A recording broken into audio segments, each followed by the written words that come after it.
لن أكون وحيدا منفردا في عزلتي بعد الآن، لأنني الآن محاط بكل أنواع القوى وأشكالها. نعم، انتظرت الفجر كثيرا كي أمحي الظلم وأزيل الفساد. لك أن تتخيل يا صديقي إن أنت تكون حتة عيل فاشل مالكش أي 60 لازمة في الدنيا، تدخل تلعب اللعبتين الجمال بتوعك وتروح تنام بعدها، بس وفجأة عربية تشيلك من على وش الأرض وتنتقل لعالم تاني مليان سحر وشعوذة وحركات وشقلبة. تخيلت معايا؟ طب يلا بينا نبدأ الحكاية. لكن طبعا قبل ما نبدأ مش هننسى إن احنا نصلي على سيدنا محمد عليه أفضل الصلاة والسلام. ارزع اللايك الجامد بتاعك ودعونا نرى ما الذي جرى. ده هو ساتو، واد اوتاكو رايق كده زيك يا صديقي، وكمان مهوس بألعاب الفيديو. وفي احدى الايام الهادئه بنشوف ان هو عارف ان في لعبه جديده نزلت السوق، فطلع يجري على المحل علشان يلحق يشتريها. ولكنه اثناء ما كان راجع في الطريق شاف بنت من مدرسته، وفي نفس اللحظه لمح عربيه جرار رايحه عليها بسرعه. من غير ما يفكر طلع يجري وزقها بعيد عن العربيه، بس في اللحظه ديت وقع على الارض والعربيه شالت امه.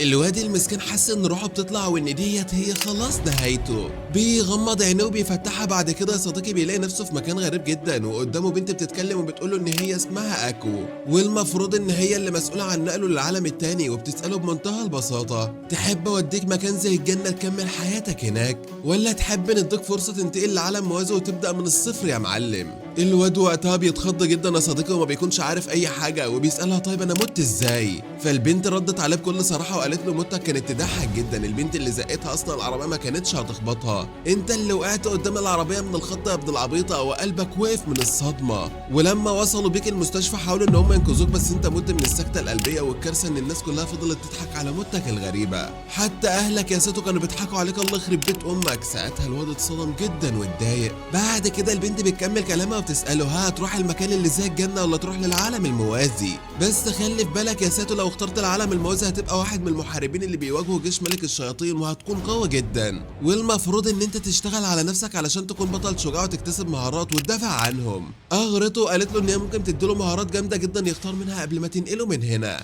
وبالفعل قدمت له ورق كتير جدا يا صديقي علشان يختار منه القدرات. بس وفجاه، وكانت المفاجاه، ان هو بيقول لها: انا بختارك انت يا قمر. الله يخرب بيت امك يا عم ساتو، هو ده وقته. البنت اجو بلمت واتبرجلت حرفيا يا صديقي، هي اصلا ما عندهاش اي مهاره قتاليه، كل اللي عندها شويه قوه شفاء، يعني ملهاش اي 60 لازمه في القتال ولا اي مواجهه كمان. وفجاه في نفس ذلك الوقت نزلت واحده تانية من السماء واتكلمت وقالت لها ان الاختبار قابل للتنفيذ، وخلاص دلوقتي انت بقيتي مصير ولازم تروحي معايا اكو. ساعتها اكو انهارت وقعدت تصرخ وتقول: مستحيل مستحيل اروح مع الولد الضعيف دوت، انا ما كنتش اقصد كده. لكن للاسف يا عيني ما كانش في اي مفر، وقتها في لحظات كده ساتو واكو اتسحبوا من ممر غريب، اتنقلوا هما الاتنين في ثانيه واحده بس للعالم الموازي علشان يفتح الولد ساتو عينه ويلاقي نفسه في عالم موازي جديد تماما. الولد ساتو كان مبسوط ومتحمس جدا ان هو اخيرا وصل للعالم الغريب الجديد، بس عكس اكو تماما اللي كانت مرعوبه وماسكه في هدومها حرفيا، عماله تعيط بنت الجبانه وبتزعق فيه. ولكن ساتو اتكلم وقال لها: يا ست خلاص، هو في ايه؟ احنا خلاص اتنقلنا واتفرض ان احنا نكون مع بعض، نرضى بالامر الواقع بقى، نبدا حياتنا الجديده ونروق على حالنا كده. بس اول حاجه دلوقتي لازم نروح نقابه المغامرين علشان نسجل نفسنا هناك. وبالفعل مشيوا سوا، ولكنهم اول لما وصلوا عند النقابه ودخلوا هناك عينك ما تشوف الا نور، اتصدموا حرفيا. لقوا محاربين شكلهم ضخم جدا يا صديقي واشكالهم مرعبه، قاعدين ياكلوا ويشربوا ويضحكوا بصوت عالي كمان. ووقتها راح ساتو للموظفه ومعاه البنت اكو علشان يسجلوا نفسهم. الموظفه اتكلمت وقالت لهم ان التسجيل محتاج رسوم. يا حلاوه، الاتنين مفلسين اصلا ومعهمش ولا مليم، قعدوا زي خابتها هما الاتنين مملمين قدام بعض ومش عارفين يعملوا ايه. وبالرغم ان اكو فضلت تقنعهم ان هي ملاك موت وعندها قدرات حلوه قوي وهتبهرهم بيها، وراحت لواحد وقتها علشان تحاول ان هي تقنعه ان هي ملاك موت وممكن تقدم له مساعدات كتيره جدا. بس الراجل وقتها اتكلم وقال لها: مش مهتم ومش مهتم بالهبل بتاعكوا ده. البنت زعلت جدا ولكن طلبت منه فلوس في نفس الوقت لانها بصراحه مفلسه ومحتاجه للفلوس دي. قدرت بنت الخبيثه تستعطف الراجل بالفعل واداها شويه فلوس من معاه، واكو رجعت مصدومه ومكسوفه من نفسها بعد ما كانت لها هيبتها وكرامتها في العالم التاني، بقت دلوقتي شحاته وبتشحت من الناس. ايه الغريب بقى ان ساتو ما كانش همه اي حاجه، واخد الفلوس وطلع يجري على الموظفه ودفع الفلوس وسجلوا نفسهم.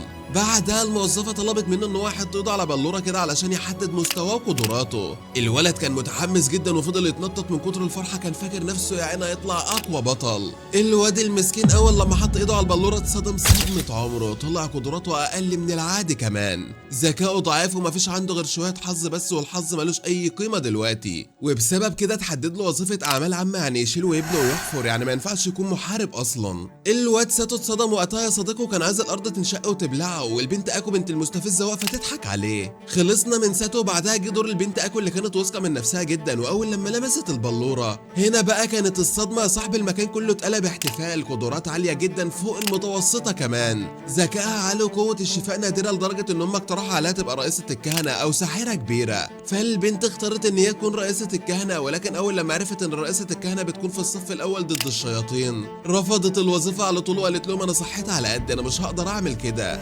وطلبت بنت العبيطة ان هي تنضم للولد ساتو وما تستغناش عنه، عاش حياة بائسة هما الاتنين يا صديقي. كل يوم شغل طحن مع العمال يا صديقي، يحفروا الارض ويبنوا البيوت ويبيضوا الحيطان كمان، وفي اخر اليوم من كتر التعب يفضلوا ياكلوا ويشربوا لحد ما يسكروا ويناموا في اسطبل الخيول. الايام كلها كانت شبه بعضها لحد ما في يوم من الايام الولد ساتو اتكلم وقال لها لازم نطلع بره القريه دي، لازم نصطاد وحش قوي جدا ونقتله كده مستوانا يعلى ونكون مغامرين بجد.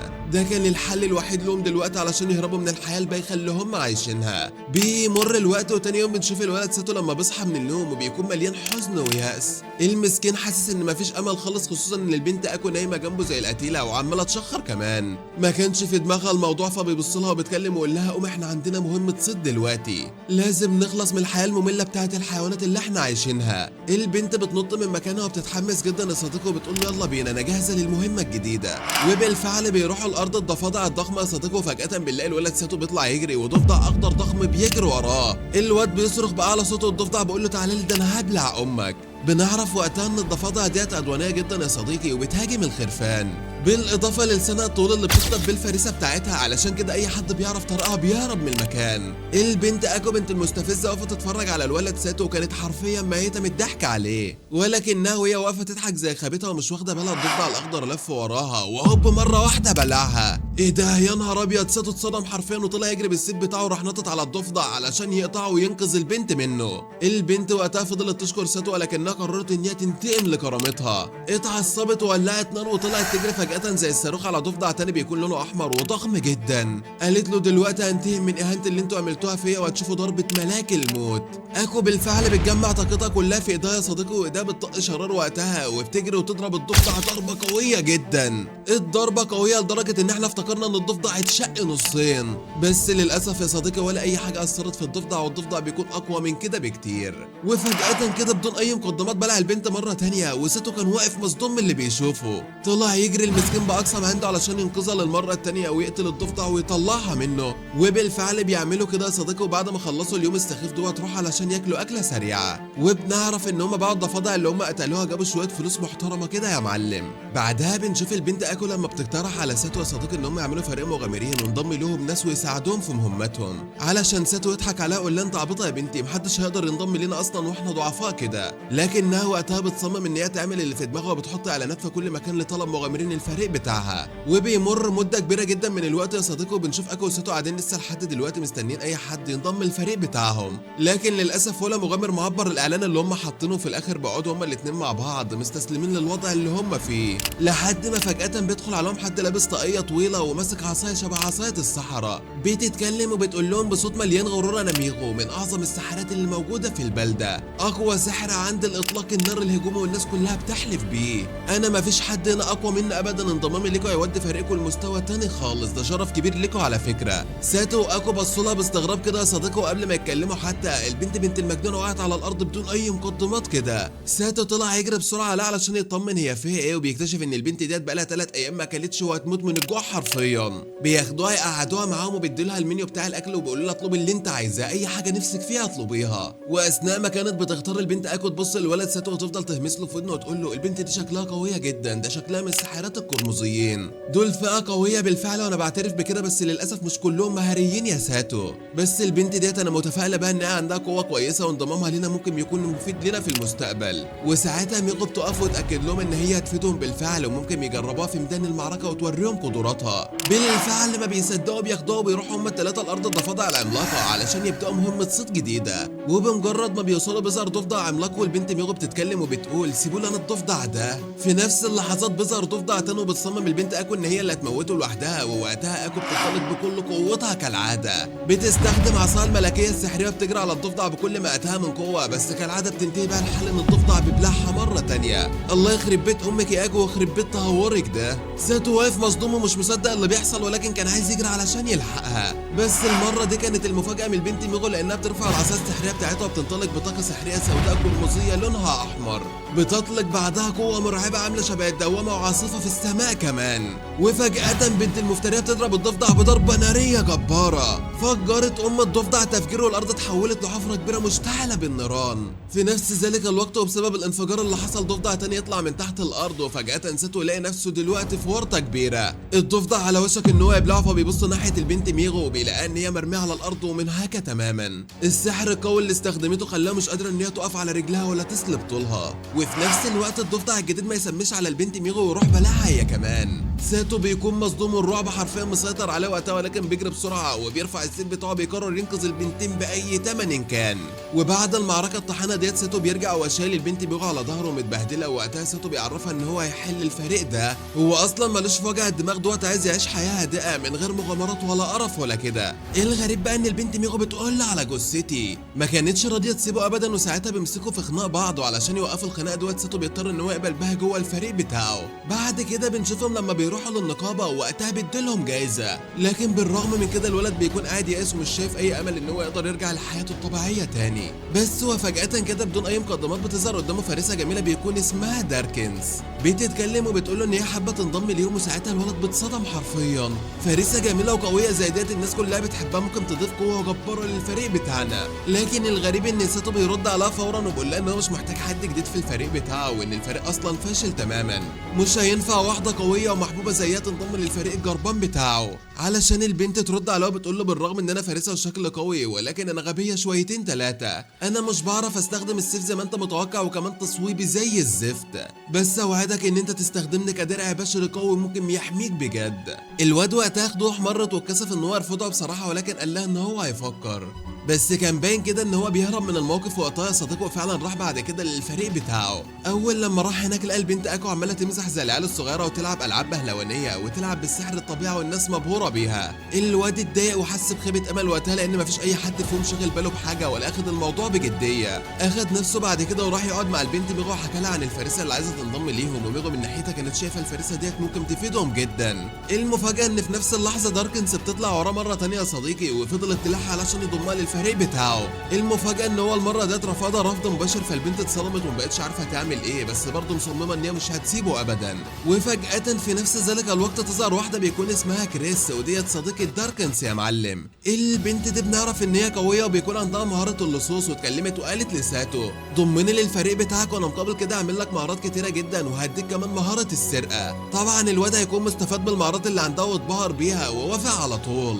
ووقتها استخدمت قدامه مهاره السرقه وطلعت نور كبير وضخم جدا من ايديها. ساتو بيغمض عينه من شده النور، وفجاه فتح عينه لقى الفلوس كلها اللي كانت موجوده معاه في ايد البنت كريس. اتكلمت وقالت له انا وريتك المهاره وكده اخدت خلاص مكافئتي، ودلوقتي عايز اقول لك ان انت تقدر تتعلم المهاره ديت لو ضحيت بشويه نقط من البطاقه بتاعتك. الواد ما بيصدق وضحى بنقاط سحر الطبيعه بالفعل وتعلم مهاره السرقه. واول لما جربها قرر ان هو يسرق هدوم البنت كريس علشان يرد لها اللي هي عملته فيه. وبالرغم من الاحراج اللي حصل ولكنه كان مبسوط ان هو قدر يعمل كده. فالبنت طلعت تجري على باقي الفريق وحكت لهم اللي حصل. كل المغامرين في البلده سمعوا الفضائح بتاعت الولد ساتو ابن المفضوحه، وعلشان يسكتها وافق يضم البنت دارك للفريق بتاعه. قعدوا مع بعض علشان يتفقوا يعملوا ولسه هيشرح لهم الخطه ان هم يعملوا فريق يهزم ملك الشياطين. سمعوا نداء طوارئ فجاه، كل المغامرين مطلوب منهم يروحوا لبوابه القريه لان في هجوم عنيف هناك. كلهم بيروحوا هناك طياره، واهل القريه بيكونوا بيجروا وبيخبوا عيالهم من الهجوم اللي بيحصل. وفجاه ساتو لمح غبار اخضر جاي من بعيد. الواد خد صدمه عمره اول مره يشوف حاجه زي كده يا جدعان، وسال البنت اكو وقتها وقال لها هو ايه ده، علشان البنت اكو ترد عليه وتقول له دوت نبات خطير جدا بيكون اسمه الكورنب. الواد اتصدم وقال لها كورنب ايه وايه النبات اللي بيطير ده، انا اول مره في حياتي اشوفه. علشان يفهموه بعدها ان النبات دوت بيكبر، واول لما بيستوي بيطير من الارض بتاعته لبعيد وبيدمر في اماكن تانية. محدش بيستفاد من النبات دوت في اي حاجه، فالمغامرين المغامرين بيضطروا ان هم يصطادوه قبل ما يطير لمكان مهجور ما يعرفوش ان هم يمسكوه. الواد ساتو وقتها يأس من كتر العبث والمصايب اللي نازله ترف على دماغه، ولكن كل المغامرين كانوا جديين جدا. طلعوا السيوف بتاعتهم ونزلوا ضرب في النبات اللي طاير بكل ما اتاهم من قوه. منهم البنت درج اللي كانت اتكلمت وقالت استنوا يا جماعه انا هخلص الموضوع ده دلوقتي حالا. طلعت السيف بتاعه هاتك ضرب يمين وشمال وفوق وتحت وفين يوجعك. بس للاسف والغريب ان ولا ضربه من ديت جت في مكانها تماما، فالولد فهم ان هي فارسه فاشله جدا. البنت دي مش نافعه في السيف ابدا، ولكن المفاجاه بقى ان عملت حاجه غير متوقعه بالمره. لقت 2 مغامرين واقعين على الارض والكورن بيضرب فيهم بكل ما اتاه من قوه، فقامت واقفه قدامه وبقت درع بشري ليهم. قدرت بالفعل ان هي تنقذهم بكل قوتها، والناس اتصدمت من شجاعتها. ازاي البنت الشجاعه دي بتضحي بنفسها وبتحمي ناس ما تعرفهاش؟ وقتها البنت ميغو اتضايقت من اللي بيحصل دوت وقالت لا انا مش هسكت، انا لازم استخدم سحر الانفجار بتاعه خليكم تجمعوا المحصول دوت كله. وهوب وفجاه جمعت طاقه سحريه ضخمه جدا يا صديقي بيكون لونها اسود قرمزي، وكل الناس جريت بعيد من قوتها. وبوم انفجار قوه هز الدنيا كلها والقرن بيستوى نص سوي. قدروا بالفعل وقتها ان هم يجمعوه بكل سهوله. بعدها اتجمعوا حوالين ساتو واتكلموا قالوا له ما تزعلش يا ساتو من اللي حصل، احنا من النهارده فريق واحد ومش هنفترق تماما وقوتنا هتكون مهوله. لكن ساتو من جواه كان حاسس ان هو فشل وفريقه افشل منه، وحاسس ان هو مش هيقدر يهزم ملك الشياطين بالمره، بل انه كان فاقد الامل انه يخرج من العالم المجنون ده في يوم من الايام.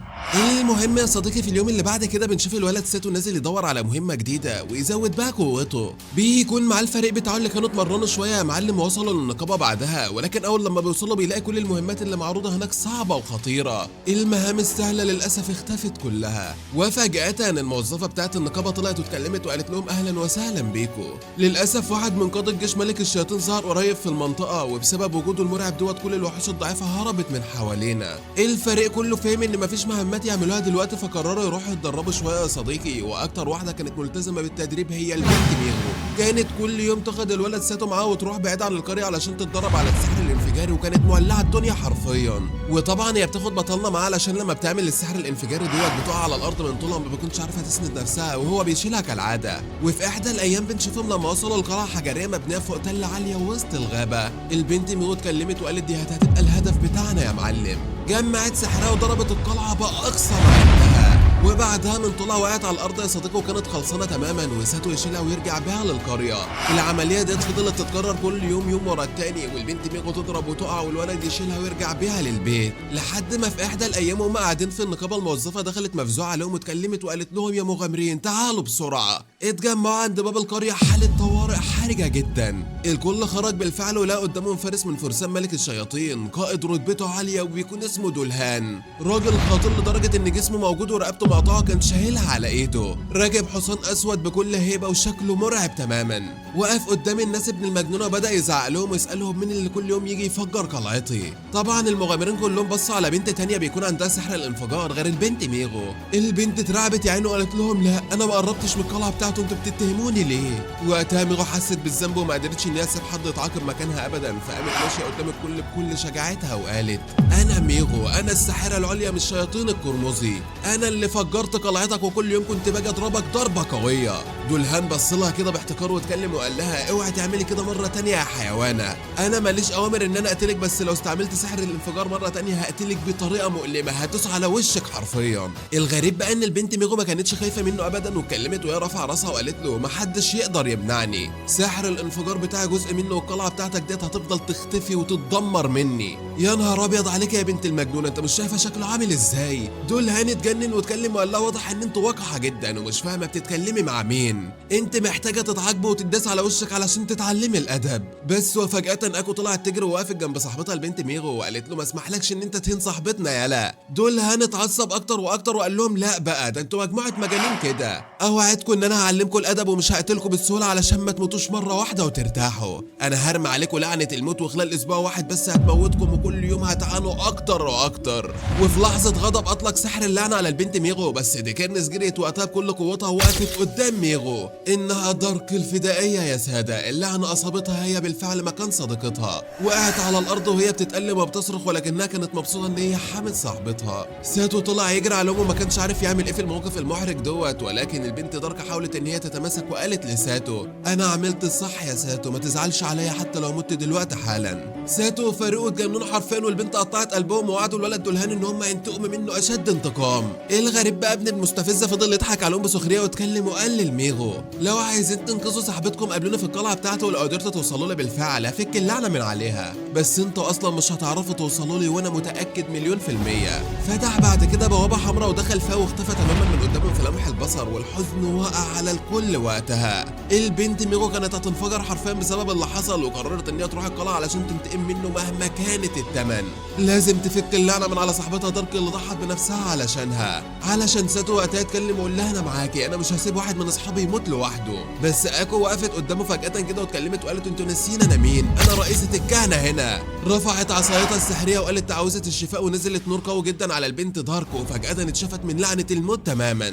يا نهار ابيض يا جدعان، كم انت عظيمه يا اكو. الكل فرح في نفس الوقت ولكنهم كانوا مصدومين من اللي حصل يا صاحبي. اكو كانت فخوره بنفسها جدا لانها قدرت تنقذ البنت دارك من سحر ملعون زي ده. بيمر الوقت وبعد كام يوم كده بنشوف البنت اكو وهي بتتذلل لساتو وبتقول له يا عم الحقني باي مهمه، انا خلاص اتخنقت من العيشه الفقر ديت وجعانه وعايز اكل واشرب زي البني ادمين يا عم، ابوس ايدك شوف لي اي مهمه عشان انا عليا ديون كتير عايز اسددها. البنت بتصعب على ساتو بالفعل وبيسمع كلامها وبيقول لها خلاص روح اختار اي مهمه انت عايزاها، واول لما بتجري تروح علشان تختار بسرعه. الواد بيجري وراها علشان يلحقها قبل ما تختار اي مصيبه من اللي هي بتختارهم، وفعلا كانت عايزه تختار مهمه خطيره. البنت ده اصلا بتعشق التحدي والجائزه بتاعت المهمه بتكون كبيره جدا، ولكن الولد بيمنعها، لكنها بتجري على طول تختار مهمه مناسبه ليها، والمهمه ديت بتكون مهمه تطهير البحيره. البحيره ديت بسبب التلوث بقت كل التماسيح المرعبه ساكنين فيها واكلوا اكل السمك كله، الناس بطلوا يقربوا منها ولا يصطادوا الاسماك والدنيا بتتدمر بسببها. البنت فضلت تقنع ساتو ان هي تقدر تنفذ المهمه ديت بقوه الشفاء بتاعتها، وساعتها ساتو يوافق على طول يا معلم،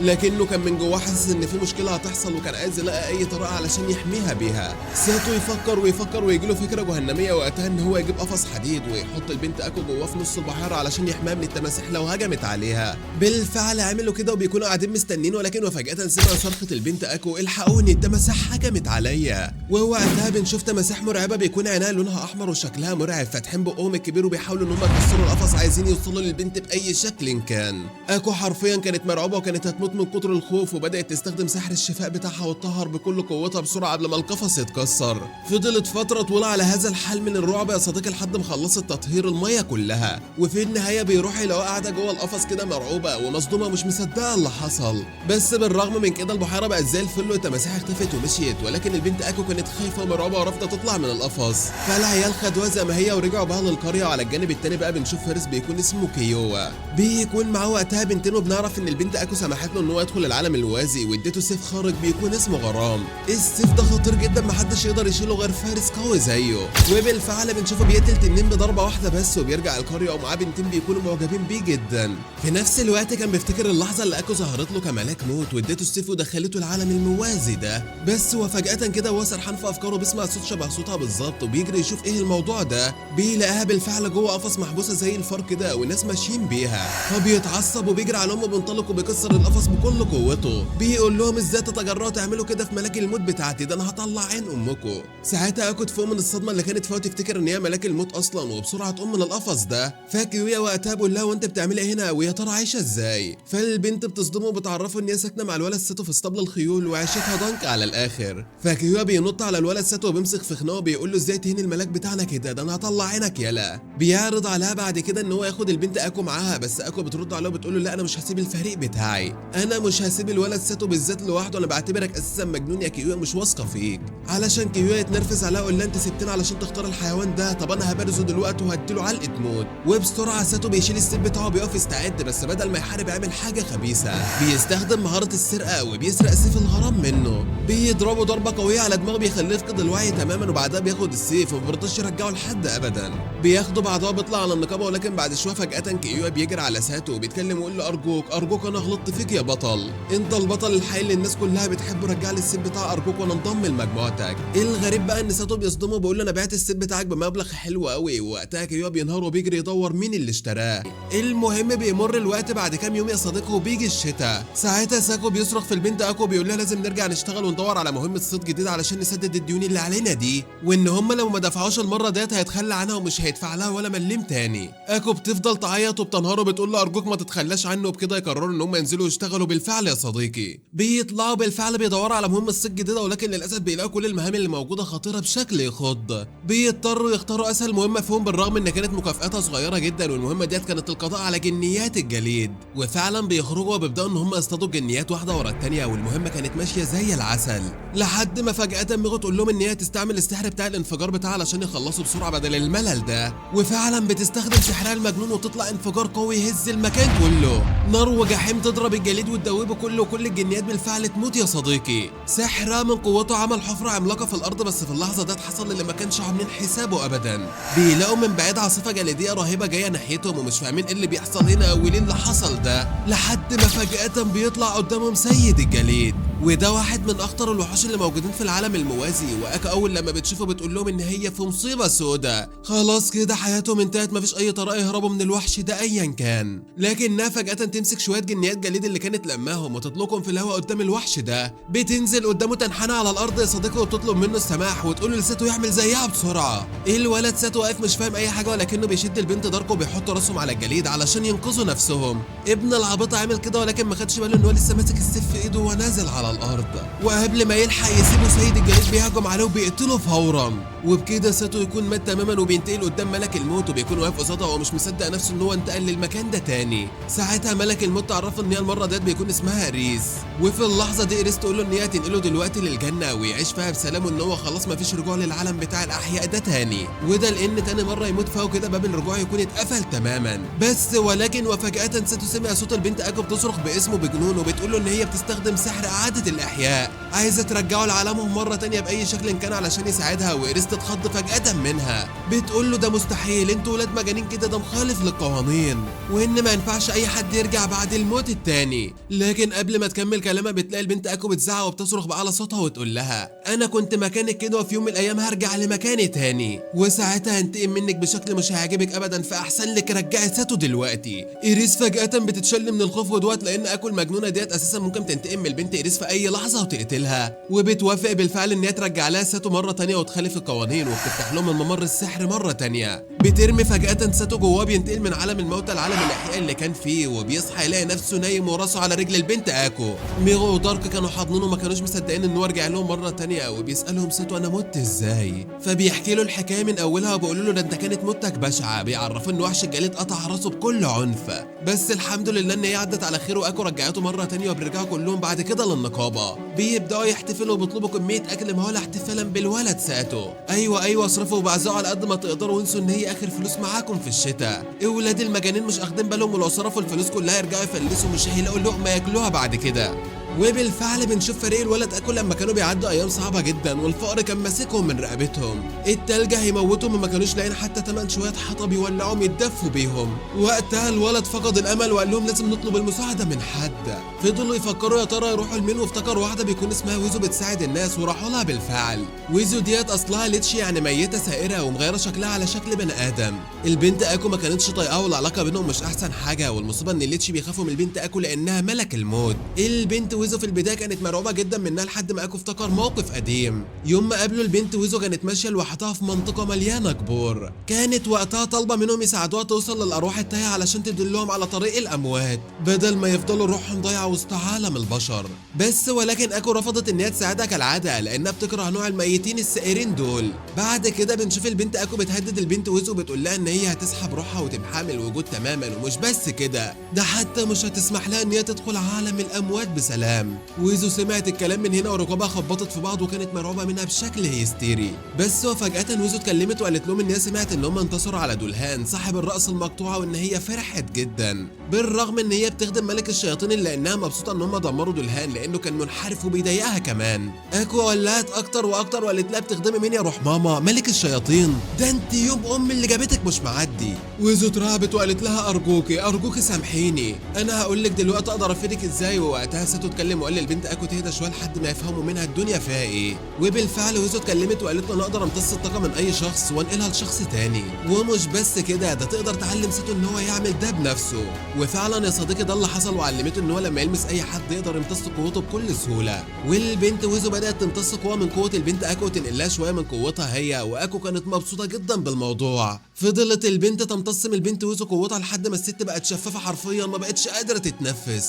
وهنا بقى دخل عليهم وقتها الراجل بيسأل على البنت ويزو علشان تطرد الارواح اللي ماليه البيت بتاعه. عرض المهمه عليهم وقال لهم اللي يقدر يعمل كده هتنزل له على البيت هيكون ملكه. فوافق الولد ساتو والبنت اكو على الطلب بتاعه وراحوا للبيت فورا. ولما وصلوا البيت هناك يا نهار ابيض على الحلاوه، كان قصر كبير جدا وضخم مليان اشباح. اتفقوا ان هم ياخدوا الموضوع بجديه ونضفوا من كل الارواح الشريره اللي جواه. كلهم دخلوا بالفعل الا اكو اللي فضلت واقفه بره. كانت خايفه بنت الجبانه وبترتجف وبتتخيل الاشباح وهي بتقتلها.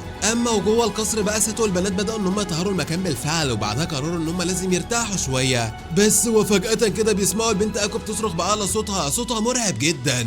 جريوا عليها ولقوها متنرفزه على واحد من الاشباح لانه شرب المشروب الخاص بتاعها. البنت اتجننت وقررت ان هي تنتقم من كل الاشباح اللي موجودين في البيت، وقالت الليله دي سودة عليكم. ساتو قال لهم مش ناقصه جنان ودخل وقتها علشان يحاول ينام، ولكنه وقتها شاف عروسه شبح صغيره واقفه جنبه. الواد المسكين اتشل من كتر الخوف وغمض عينيه وقال يا رب تختفي. لكنه اول لما فتح عينيه بعد كده لقى كل العرايس ملمومه حواليه ملبوسه بارواح شريره. فجري من الاوضه بتاعت اكو زي المجنون يا صديقي وهو بيصرخ انا خايف الحقوني. دخل لاوضه اكو لقى البنت ميغو قاعده على السرير هي كمان ومرعوبه، اصلها شافت نفس الاشباح على هيئه عرايس صغيره. كل ده واكو لسه بره بتطرد الارواح الشريره ومش راضيه ترجع ابدا. يعني البنت ميغو وساتو كانوا قاعدين مرعوبين لوحدهم. الاتنين كانوا مرعوبين لدرجه ان هم اضطروا يروحوا الحمام سوا من كتر الرعب. واثناء ما كانوا في الطريق ساتو لمح العرايس الملبوسه جايه تجري عليهم، ووقتها فتح الباب بتاع الحمام وخطف البنت ميغو واتكلم وقال لها اجري. البنت كانت خارجه على الله مش عارفه تعمل ايه، محروجه جدا لحد ما استخبى في اوضه شبه المخزن كده. العرايس الشريره اكتشفت مكانهم وفضلت تخبط على الباب بشكل مرعب. ساتو وقتها ما فيش قدامه حل غير انه يفتح ويلمسهم ويمتص طاقتهم زي ما عمل مع البنت ويزو، وبعدها يطردهم بره البيت. ولكنه اول لما فتح الباب خبط البنت اكو في وشها بالغلط ولقاها مرميه على الارض وكل العرايس مرميه حواليها. ايوه يا جماعه بنت المفتريه خلصت عليهم كلهم لوحدها. يا نهار ابيض يا جدعان. عدت الليله المجنونه ديت ورجعوا بعد كده النقابه وهم مبسوطين جدا. كانوا مبسوطين ومستنيين الجائزه الكبيره لحد ما اكو خدت الولد ساتو على جنب وقالت له بص يا معلم، بصراحه كل اللي حصل دوت ذنبي لان يوم ما رفضت اساعد البنت يوزو وبتحط ختم على المنطقه بتاعه المقابر انا اللي دلتها على الطريق الغلط وقتها، وده اللي خلى الارواح التايهه ديت تروح على القصر دوت وتسكنه. يعني القصر اتملأ اشباح بسبب لان كنت بنتقم منهم. الولد ساتو اتصدم يا صديقي وقال اكتر المصايب اللي بتحصل لنا بسبب بنت المفتريه دي. ده الهان لما كان جاي يخلص علينا كان بسبب بنت العبيطه، ودلوقتي وقعتنا في مصيبه اكبر، وبسبب ان هم قدروا يخلصوا البيت من الاشباح اللي كانت موجوده فيه. صاحب البيت اتكلم وقال لهم يعيشوا في عاد براحتهم. وبكده اخيرا ساتو والفريق بتاعه قدر ان هم يلاقوا مكان كويس قوي يعيشوا فيه من غير ما يدفعوا ولا مليم. ولكن بقى المفاجاه بعد كام يوم يا صديقي من وجودهم في القصر دوت بيسمعوا نداء استغاثه وصوت انذار عالي جدا. جريوا بسرعه علشان يشوفوا ايه اللي بيحصل، واول لما بيوصلوا هناك بيعرفوا ان الوضع خطير قوي. الوحش المدمر متجه على القريه بتاعتهم، يعني كارثه كبيره جدا. وفي اللحظه ديت بتظهر البنت اكو وهي جايه بشنطتها وبتجر عربيه فيها حاجتها وبتزعق وبتقول يلا بسرعه يا ساتو لازم نهرب من هنا دلوقتي حالا. ساتو واقف مبلم مش فاهم اي حاجه. طب فهموني يا جدعان هو مين المدمر ده اصلا؟ علشان دارك تتكلم وتقول له المدمر دوت وحش آلي يعتبر حجمه قد جبل كامل، ما بيدخلش مكان الا ما بيحوله لتراب ورماد، وكل اللي بيحاول يواجهه بتكون نهايته الموت. وده السبب ان هم سموه المدمر علشانه معمول من سحر قديم وبعيد جدا. وبعد شويه بنشوف الولد ساتو وكل المغامرين مجتمعين في النقابه وبيفكروا يعملوا ايه في المصيبه والوحش المدمر ده. معظم الناس اتكلمت وقالت لهم لازم نهرب من هنا دلوقتي خالص. دارك عرضت الفكره جامد وقالت لهم دوت جبن، هو انتوا جبنه؟ احنا لو سيبنا القريه ومشينا المدمر دوت هيدخل يهد البيوت بتاعتنا والناس الغلابه هتترمي في الشارع. بداوا يفكروا في حل بالفعل يا صديقي. وساعتها ساتو سال البنت اكو واتكلم وقال لها انت يا اكو تقدري تكسري الحاجز بتاع الوحش دوت او حتى تهاجميه بالسحر القوي بتاعك. اكو كانت مرتبكه وخايفه ومش عارفه تقول له ايه، ولكن اتكلمت وقالت له ان هي مش متاكده اصلا. في الاول والاخير هم لسه مغامرين مبتدئين، ولكنها مستعده تحاول بكل جهدها علشان معظم الناس اللي كانوا قاعدين يفتكروا الموقف اللي حصل مع دلهان والبنت ميغو وهي بتخلص عليه، ويقولوا فين يا جدعان السحره القويه اللي خلصت على دلهان؟ البنت دي مجنونه حرفيا بسحرها. البنت ميغو ارتبكت وقالت لهم طب بصوا لو الموضوع كده انا ما عنديش مانع استخدم سحر الانفجار بتاعي، بس انا مش ضامنه ان هو يكون له اثر على الوحش المدمر ولا لا. انتوا بتقولوا ان هو قد الجبل يا جدعان. وفي وسط اللحظه اللي كانوا تايهين كلهم فيها بتظهر البنت ويزو والكل اتبسط جدا ان هي جت علشان تساعدهم، بالرغم ان هي من الاموات السائرين ولكنها كان دايما نيتها خير وكانت مستعده ان هي تمد لهم ايديها على طول. وقتها الكل فهم ان مفيش قدامهم دلوقتي غير انهم يبداوا يجهزوا المواجهه بالفعل. وفعلا بداوا ان هم يبنوا ويمهدوا المكان المعركه، وكلهم بقوا في حاله استعداد تام ومستنيين الوحش المدمر يوصل بفارغ الصبر. وبعد شويه بنلاقي كل واقف مجتمع مستني اللحظه بتاعت هجوم الوحش المدمر عليهم، وفجاه كده بيظهر قدامهم وحش قلع عملاق يخوف الحجر. الكل ركبه بتخبط في بعض حرفيا من كتر الرعب. الله يا جدعان انتوا مش كنتوا عاملين 7 رجاله من شويه؟ ده حتى البنت ميغو اللي كانوا معلقين املهم عليها انها تعمل سحر الانفجار قبل ما الوحش يوصل القريه، البنت كانت مرعوبه. بنشوف وقتها ساتو كان واقف جنب البنت ميغو، واما البنت اكو واقفه مع ويزو. دارك بقى كانت واقفه قدام كل المغامرين كانها درعاهم الاول والاخير. وفجاه وكانت المفاجاه بيشوف الوحش جاي عليهم بسرعه قويه جدا وبيستعرض قوته بشكل مرعب. بالرغم من كده اكو كانت واقفه واثقه من نفسها ولا كان يهمها اي حاجه، بتستدعي عصاها السحريه وبتقف قدام الوحش بكل شجاعتها. البنت المفتريه بدات تقول التعويذه بتاعتها يا صديقي وجمعت قوه كبيره جدا، وبوم بتطلق دفعه طاقه مهوله ناحيه الوحش علشان تكسر ضلع الحمايه بتاعه. تفتكروا بقى الوحش هيسكت على اللي بيحصل ده؟ لا والله، رد عليها بدرع سحر هو كمان. لكن اكو فضلت واقفه تصرخ وتشد في قوتها لحد ما الطاقه بقت مرعبه قدام كل اللي واقفين. البنت النينجا قدرت ان هي تكسر الدرع الواقي بتاع الوحش المدمر اللي الناس كلها بتحلف بقوته. الوحش اتضايق جدا وهجم بكل سرعته عليها، ودوت كان دور البنت ميغو. لكن للاسف ميغو كانت مرعوبه جدا، وساعتها ساتو اتكلم وقال لها لازم تثبتي ان انت ساحره مميزه، ولا هتسيب البنت ويزو تطلق سحر الانفجار لوحدها وتخلص على الوحش وتكون انت مهزله بين الجميع كلهم. ميغو اتنرفزت جدا واتكلمت وقالت له ابدا ابدا ده مش هيحصل خالص. جمعت اقوى قوه سحر عندها للانفجار يا صديقي، والسماء بقى لونها اسود من الطاقه المرعبه. لكن اكو بالرغم من كده ولا كان يهمها ابدا، بتستدعي عصاها السحريه وبتقف قدام الوحش بكل جبروت.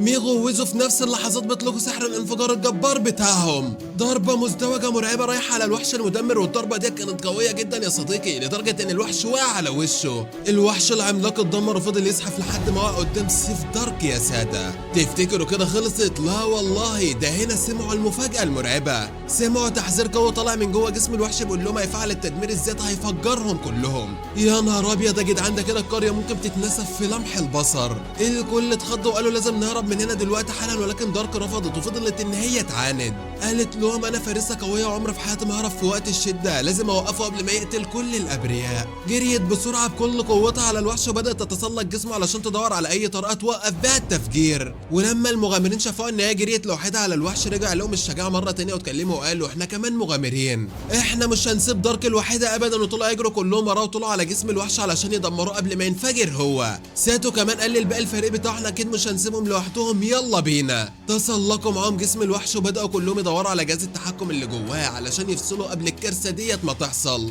بيمر الوقت يا صديقي وبعد شويه بنشوف ساتو والمغامرين كلهم قدروا يفجروا الاوضه اللي كان موجود فيها قلب المحرك، النواه السحريه اللي بتحرك الوحش المدمر ده. بيدخلوا جواه وبيلاقوا وقتها هيكل عظم قاعد على الكرسي، وساعتها ويزو بتتكلم وبتقول لهم واضح كده ان الراجل دوت مات من زمن طويل قوي، وميت وهو هادي كده، مفيش حد قتل ولا اعتدى عليه، هو اللي موت نفسه بنفسه. اكو ساعتها فضلت تدور يمين وشمال لحد ما لمح الكتاب محطوط جنب الهيكل العظمي، وبتاخده وبتفتحه. ساعتها بدات تفتحه وتقرا القصه الغريبه اللي موجوده جواه، واللي كانت بتقول كالاتي: ان من زمان جدا كان موجود مدينه مليانه علم وسحر، وكان في عالم مشهور جدا وقتها، لحد ما في احدى الايام الاسره الحاكمه طلبت منه ان هو يصنع لهم وحش مدمر، وحش ما يتغلبش ابدا.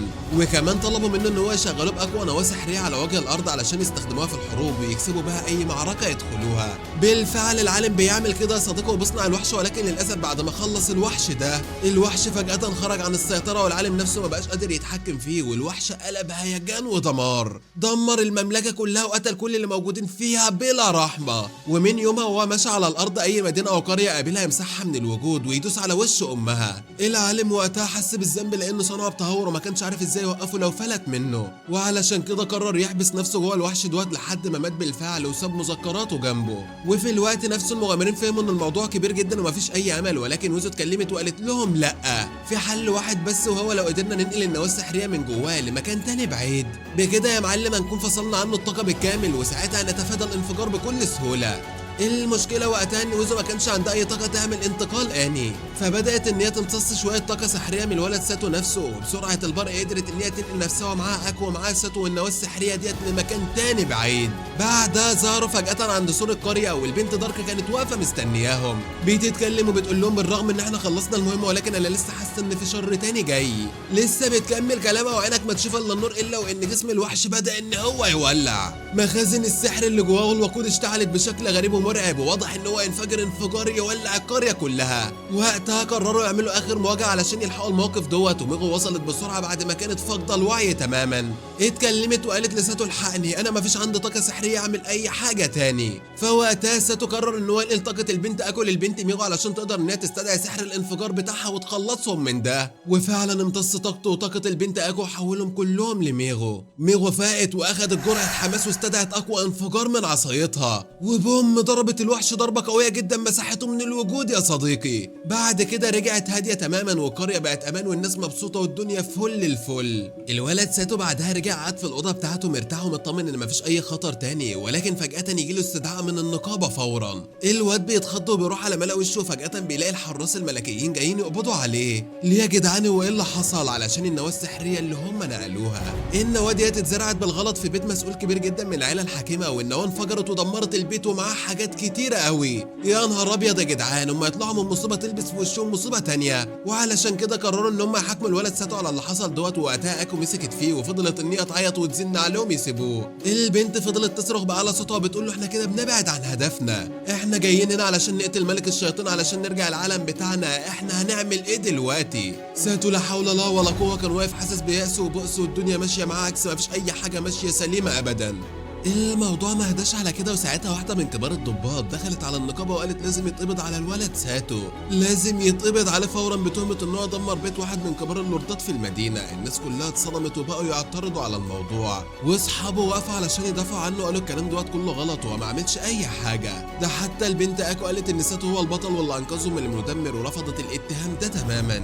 كل المغامرين وقتها اتجمعوا واعترضوا ورفضوا ان هم يسلموا الولد ساتو وبيعتبروا ان هو مجرم. ولكن المحققة اتكلمت وقالت لهم بمنتهى البرود انا معايا صلاحيات ان انا اسجن اي حد يعترض، وممكن اخدكم كلكم اسجنكم. لو اي كلب فيكم حابب ان هو يتسجن يتفضل مع ساتو دلوقتي. الكل وقتها سكت ومفيش ولا صوت طلع منهم يا صديقي. والبنت اكو بصت لساتو واتكلمت وقالت له معلش بقى يا ساتو، انت راجل اكيد وهتستحمل كل اللي هيحصل لك شده وتعدي. ميغو اتكلمت وقالت ديت غلطتي يا ساتو، سامحني لان ما قدرتش اوقفه لان كان مغمى عليا من قوه الانفجار. اما دارك فاتكلمت وقالت ما تقلقش هفضل معاك ومش هتخلى عنك ابدا يا ساتو، ولو رحت فين صدقني هكون معاك. يا نهار ابيض على الصحاب يا جدعان، اللي هو روح انت مع الف سلامه يا عم الحاج وما تقلقش هنجيب لك عيش وحلاوه. الواد اتصدم حس ان كل اصحابه سابوه بالفعل، بص لكل اللي حواليه من المغامرين ولا واحد فيهم بص له حتى. كل واحد خاف على نفسه يا صديقي، والولد اتسحب على السجن وقلبه مكسور ميت 100 حته حرفيا من اللي حصل. دخل السجن واول ليله في الزنزانه البنت اكو ظهرت فجاه واتكلمت وقالت له ما تقلقش يا ساتو احنا مش هنتخلى عنك. ادت له مسمار وقالت له يحاول يفتح بيه القفل اللي هم قافلينه بيه. وميغو وقتها في الوقت دوت عملت انفجار كبير جدا علشان تشغل الحراس بعيد عن المكان. بس ولكن اول لما ساتو شاف القفل اللي موجود على الباب لقى قفل برموز والمسمار ملوش اي 60 لازمه. دلوقتي جاتكوا 60 نيله انتوا الاتنين. البنت اكو فضلت واقفه مستنيه بره في عز البرد لحد الصبح على امل ان هو يخرج. بيمر الوقت وفي الليله اللي بعدها ميغو قررت نفس الموضوع، انفجار اكبر واكبر والحراس جريوا وراها. ظهرت بقى في الوقت ده البنت اكو لساتو وقالت له تعالى تعالى اهرب بسرعه. جابت له منشار حديد المره ديت وقالت له ينشر القضبان بكل قوته، ولكن للاسف القضبان كانت عاليه وقويه كمان. فاتكلمت وقالت له استنى اجيب لك صندوق تقف عليه علشان تطول، ولكن الصندوق ما كانش ينفع يدخل جوه اساسا. يا نهار ابيض على حظ امك يا ساتو. راحت تشغل دماغها وقالت للحراس ان الصندوق دوت هديه للولد ساتو دخلوه له علشان خاطري. لكن الحراس طبعا شكوا فيها ورفضوا، وساتو فقد الامل ورجع للزنزانه زي الكلب كده وكان مش شايف قدامه. بعد حبه قعد قدام المحققه اللي قبضت عليه وقالت له اوعى تكذب يالا، الجهاز اللي قدامي دوت زي جهاز كشف الكذب بالظبط، اوعى تحاول تكذب، لازم تجاوب بصراحه والا الجهاز هيعمل انذار ووقتها صدقني مش هرحمك. اول سؤال انت مين؟ فاتكلم وقال لها انا جيت من اليابان كنت طالب وكنت عندي حياه عاديه زي اي حد كده. وقتها الجهاز رن على طول لان الولد كداب وما كانش عايش حياه طبيعيه ولا حاجه. الولد طول عمره كان منعزل وما بيعملش شيء في حياته غير انه يلعب ويتفرج على انمي يا صديقي، ولكنه لحق نفسه وصحح كلامه والجهاز سكت وقتها بالفعل. بعدها سالته ليه بقيت مغامر هنا، رد عليها بكل ثقه وقال لها علشان انا بحب اساعد الناس وما بحبش الوحوش ديت تقتل فيهم وتظلمهم كده. يا نهار ابيض ده الجهاز رن مره تانيه. الواد بدأ يقول لها الحقيقة بكل حزن وقال لها ان هو اتورط مع البنت اكو وان هو نفسه يخرج من العالم ده، بس كونه مغامر دلوقتي بيداله احساس مهم جدا ان هو مشهور ولقى اصحابه دوت كان ناقصه في حياته اللي فاتت. بعد كده بنت المستفزة سألته يا ترى بتخدم ملك الشياطين او لا او بتتواصل مع اي حد من اتباعه. الواد انكر بالفعل فالجهاز رن مرة تالتة. ساتو اتعصب وخرج عن شعوره ورد عليها وقال لها ازاي تتهميني بكده؟ انا اللي انقذت المدينة من الانفجار اللي حصل عليها وانا اللي هزمت دولهان دوت قائد من قادة ملك الجيش. انت تعرفي ان مواجهة الملك الشيطان وان انا اخلص عليه هو اللي يرجعني الحياة الطبيعية، لكن للاسف الجهاز رن مرة تانية يا صديقي، وده طبعا لان البنت ويزو هي واحدة من اتباع ملك الشياطين كانت مرتبطة بيه ودوت معناه ان هو بيكذب في الحياة والامر كان معقد جدا. بدأت محاكمة ساتو والكل كان متأكد ان نهايته قربت تماما وان هو خلاص هيتعدم بسبب اللي عمله. الواد كان مرعوب حرفيا خصوصا لما المحققة قربت منه وبدأت ان هي تستدعي الشهود واحد ورا التاني. الغريب ان مواقف الولد ساتو كلها مع الشهود كانت سيئة جدا، كانت مسببة له سمعة زي الزفت.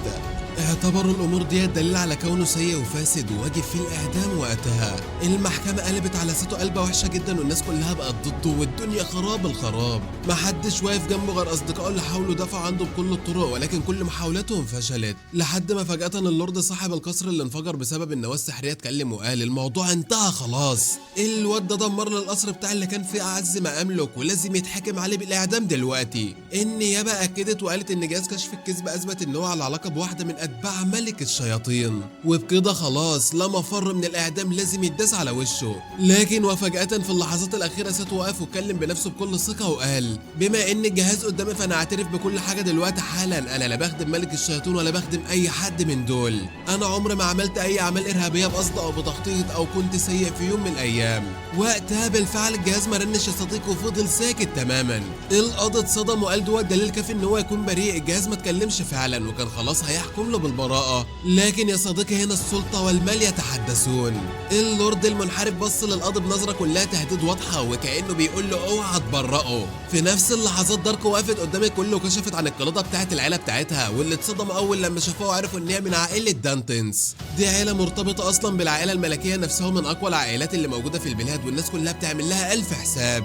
دارك ساعتها اتكلمت بقى على صوتها قالت لهم انا بطالب بشكل رسمي الغاء المحاكمة دي، ساتو بريء من الاساس وانا معاه من زمان وكل حاجة على يدي. وبصت للورد واتكلمت وقالت له قدام الكل انا مستعد اقدم لك اي خدمة تطلبها مقابل ان انت تتنازل مهما كانت الخدمة هي ايه. اللورد المنحرف ما بيصدق وبيوافق بالفعل يا صديقي، وبكده تم تبرئة الولد ساتو في اخر لحظاته. المغامرين كلهم فرحانين وكانوا يطيروا من السعادة حرفيا وخلاص الاحتجاج اللي كانوا عاملينه انتهى تماما. بعد كده ساتو بيرجع للقصر بتاعه لكن اول لما بيفتح الباب بيتصدم حرفيا، لقى وقتها مجموعة من الجنود داخلين يستولوا على كل حاجة في المنزل، الاساس والممتلكات وكل حاجة حرفيا. اتكلموا قالوا له القصر دوت متصدر دلوقتي دوت تعويض على اللي انت عملته في القصر بتاع اللورد الشيطاني واقل حاجة ممكن نقدمها لك. يا نهار ابيض ده خدوا كل حاجتهم وكانوا نايمين على الارض يا جدعان. البيت اتدمر تماما وبقى عايشين على الحديده يا جدعان، وقتها ساتو واكو يرجعوا يعيشوا في فقر وبؤس من تاني. كل ده ولا شيء بالنسبه للولد ساتو جنب قلقه على البنت دارك، مش طايق ابدا ان هي تفضل لوحدها مع اللورد المنحرف دوت يا صديقي. لما مينج وقتها بتحاول ان هي تدخل تهدي الموقف وتقول له ان اكيد دارك هترجع مره تانيه وان هو مش لازم يقلق كده، ساتو بيرد عليها وبيقول لها ان الراجل دوت شكله منحرف اخر حاجه ومش مرتاح يسيب البنت دارك معاه ابدا ابدا. في نفس ذلك الوقت بقى وهم واقفين بتدخل عليهم المحققه اللي كانت بتحاكم الولد قبل كده وبتصرخ وبتقول لهم تعالوا ساعدوني. العيال بيجروا معاه ولما بيوصلوا هناك بيكتشفوا ان الضفادع الضخمه رجعت مره تانيه وباعداد كبيره مهوله، عمالين بيهاجموا الكل وبيدمروا في المكان كله بسبب الانفجارات اللي كانت ميغو بتعملها. ايوه يا صديقي لما كانت بتحاول تعمل فوضى علشان تهرب الولد ساتو من السجن قبل المحاكمه بتاعته هي اللي خربت الدنيا كده وخرجت الضفادع.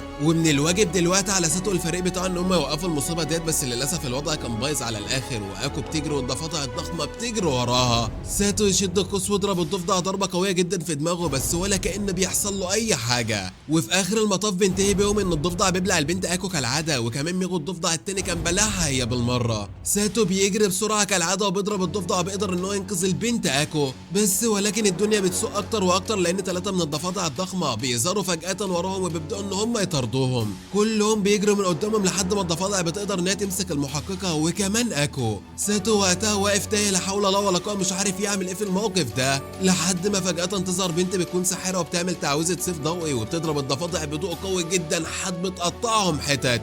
بتقدر ان هي تنقذهم كلهم بالفعل، ولكنهم بيكونوا متغطيين بالماده اللزجه بتاعت الضفادع المقرفه ديت، والمنظر قذر جدا. البنت دي بتقف قدامهم بعد كده وبتقول لهم ان هي اسمها يونيون، وان هي مش جايه علشان تساعدهم على حاجه، انا جايه ادور على البنت اللي اسمها ميغو، جايه اتحداها زي زمان. احنا الاتنين من نفس القبيله، قبيله الشياطين الحمر، ولازم نكمل التحدي بتاعنا لحد ما واحده فينا تكسب.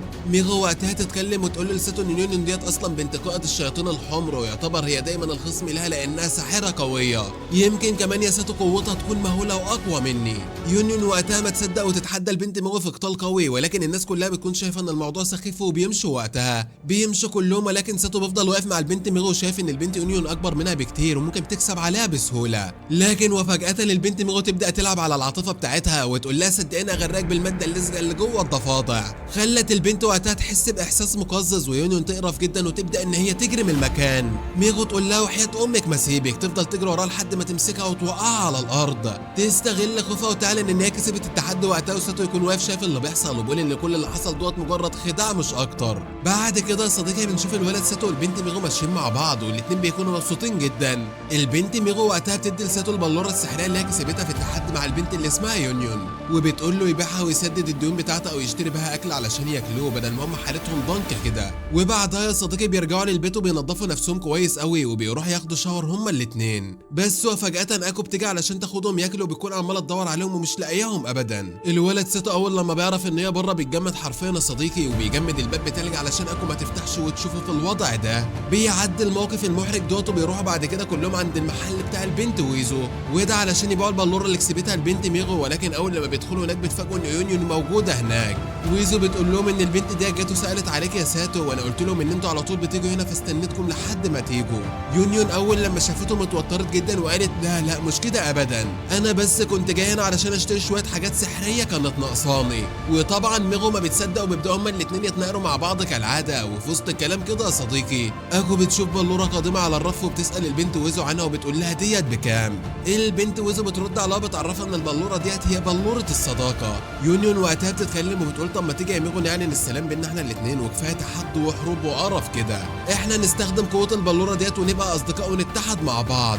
وبالفعل البنت ميغو وافقت على طول، وحطوا البلوره بينهم وبداوا ان هم يفعلوا قوتها. وفجاه المكان كله بيتغير، بيتفتح حواليهم فتحات نور كانها شاشات لذكرياتهم زمان، ذكريات ميغو ويونيون وهم صغيرين. وبنشوف وقتها ان البنت ميغو كانت دايما بتعاني من الفقر والجوع ونقص كل حاجه حرفيا، لكن يونيون كانت عايشه في وحده كبيره جدا واهلها موفرين لها كل حاجه، ولكن للاسف ما فيش حواليها اي اصدقاء. وده السبب اللي جمعهم زمان مع بعض هما الاثنين. ميغو كانت بتشوف البنت يونيون ان هي الغنيه اللي بتساعدها وبتديها كل اللي هي محتاجاه، ويونيون عكسها كانت شايفه ان البنت ميغو فقيره جدا ولكنها صديقتها اللي بتكسر وحدتها تماما. لكن فضل الوضع مستمر على كده يا صديقي لحد ما بدات الذكريات تتكشف، وميغو اتعصبت جدا وقتها، خدت البلوره ورمتها على الارض لحد ما اتكسرت. والبنت يونيون وقفت قدامها واتكلمت وقالت واضح ان بينا ذكريات كتير مؤلمه، مش هنقدر ان احنا نرجع مع بعض اصدقاء تاني. علشان ميغو ترد عليها وتقول لها يمكن كنا اصدقاء زمان، بس دلوقتي انا قريبه من الولد ساتو اكتر واكتر، وفي المستقبل ممكن اكون حبيبته كمان، احنا علاقتنا كل يوم بتقرب من بعض.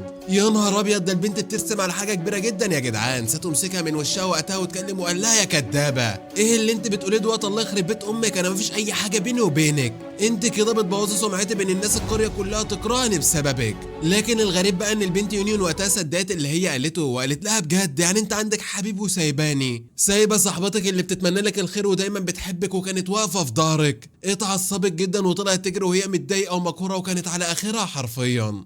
المهم بيرجع ساتو واكو وميغو كانوا قاعدين على الترابيزه وكانوا مفلسين تماما، مفيش في جيبهم ولا ملم يجيبوا بلقمه اكل حتى وقتها. وساعتها ساتو بيتكلم وبيقول لهم احنا لازم نعمل مغامره جديده دلوقتي علشان ناكل ونشرب منها، ديت ورقه مهمه لاكتشاف سرداب لسه مكتشفينه قريب، موجود جوه كهف كبير جدا. وفجاه بتيجي موظفه النقابه بتتكلم وبتقول لهم السرداب دوت لسه جديد، محدش لحد الان لسه دخلوا قبل كده، وان هم محتاجين مغامرين شجعان زي الولد ساتو والفريق بتاعه علشان يشوفوا جواه ايه. قالت لهم ان هي سمعت ان الناس بتقول ان هو جواه كنوز وحاجات كتيره جدا، لكن وفجاه ميغو وقتها توقفهم وتقول لهم انا ما اقدرش ان انا اكون معاكم، السحر بتاعي لا يمكن ان هو يفيدكم هناك ابدا. ولكن ساتو بيصر ان هي تيجي معاهم علشان تامن الطريق وكده. بيتحركوا اول لما بيوصلوا هناك بالفعل ساتو بيطلب منهم ان هم يقفوا بره وهو يدخل يستكشف الممر بنفسه. بس وفجاه وهو نازل على السلم بتاع المغاره يا صديقي بيلاقي الوضع فوضى تماما، صخور مرميه في كل حته والدنيا ضلمه كحله. فبيبدا المعلم ان هو يستخدم المهارات البسيطه اللي موجوده عنده، قدره الرؤيه اللي عالية واستشعار الخطر، بالاضافة معاهم لمهارة سرعة الهروب وكمان مهارة السرقة، ودي يعتبر كل المهارات اللي هو يقدر عليها علشان يدخل ويجمع الكنوز من غير ما اي حد يشوفه. ولكن هم نازلين يا صديقي بيكتشفوا ان اكو ماشية وراهم وبتعرفوا ان هي عندها قدرات مهمة جدا ممكن يحتاجوها، وان هي من الاخر مش هتسيب الولد ابدا يستسلم ولازم ياخد الحاجة. بينزلوا اكتر واكتر لجوه، بتقدموا جوه المغارة لحد ما بيوصلوا للبوابة اللي وراها السرداب الجديد. ساتو وقتها بيدوس على الحجر اللي جوه صديقي، فالحيطه بتنقسم نصين وبيبان ممر طويل جدا وراها. المهم واول لما بيدخل اكو بتبدا ان هي تلف وتفتش في الصناديق اللي موجوده حواليها، بس للاسف كلها كانت فاضيه، علشان ساتو يقلق ويقول لها انا حاسس ان اللي جاي مش هيعدي على خير ابدا، فارجوك بلاش التصرفات المجنونه اللي انت بتعملها ديت وخلي الدنيا تكون ماشيه سلسه كده وتعدي في امان. بس وفعلا بعد اللحظات اللي كان حاسس بيه حصل، لانهم هما ماشيين اخدوا بالهم ان فجاه في وحش شيطاني بيهجم عليهم وكان خلاص على وشك ان هو يموته، لولا ان هم فاقوا اخدوا بالهم وقدروا ان هم يخلصوا عليه في الاخر، بس كانوا مرعبين حرفيا من اللي حصل. وفي الطريق بيلاقوا جثه مغامر مرميه على الارض، ولكن في وحش مفترس قتلها في السرداب. ساعتها اكو بتستخدم قوتها كملاك موت وبترشده لطريق الراحه، بتقول له روحك لازم تقعد في سلام وتخرج من المكان الخبيث ده. بعدها بيكملوا طريقهم لحد ما فجاه بيوصلوا مكان مليان صناديق وشكله ينفع يدوروا فيه، واثناء ما كانوا بيفتشوا البنت اكو بتلمح صندوق كبير جنب الحيطه، فبتجري عليه بسرعه وهي فرحانه جدا وبتقول ان في كنز. لكن ساتو وقتها بيوقفها وبيقول لها يا غبيه رايحه فين انت؟ المكان دوت باين عليه ان هو مليان فخاخ، والصناديق اللي بالشكل ده ممكن تكون فيها مصايب. ساتو بيستخدم مهاره استشعار الخطر علشان يحس ان في حاجه غلط او كده، فبيمسك الحجر وبيرمي ناحيه الصندوق، وفجاه الحيطه بتتفتح وبيطلع منها برق ضخم جدا باسنان لوحش مختفي، بيبلع ضحيته في لمح البصر وبعدها بيرجع للحيطه وكانه مش موجود تاني. يا نهار ابيض عليك يا اكو، كان زمان امك اتبلعت دلوقتي. بتقف مصدومه، وساتو كمان بيستوعب ان المكان دوت بيكون خطورته كبيره جدا ولازم ياخدوا بالهم كويس قوي. كان خايف من اكو ولكنه بيكون حاسس في نفس الوقت ان هي المره ديت اخده بالها وبتشتغل بحرص. بتبدا ان هي تطهر المكان لحد ما خلصت تطهير المكان كله بالفعل، لكن وفجاه وقتها بتشم ريحه موتى في المكان وبتقول له خد بالك علشان الموتى ريحتهم لسه موجوده. لسه ما كملتش كلمتها وفجاه الحيطه اللي وراهم بتنهار مره واحده، اصوات مرعبه طالعه من ورا الحيطه ديت وكأن في وحوش عملاقه جوه. يا نهار ابيض يا جدعان، يا ترى ايه اللي مستنيهم جوه الحيطه ديت؟ يا ترى هو فخ ولا وحوش شيطانيه؟ كل ده واكتر هنعرفه مع بعض ان شاء الله في الحلقات اللي جايه. الانمي في منه حلقات كتير يا معلم، وزي ما قلت لك كده لو شفت تفاعل على الفيديو هنزل لك الجزء الجديد على طول. وعلشان ما اطولش عليك اكتر من كده اذكر الله واشوفكم على خير الفيديو اللي جاي.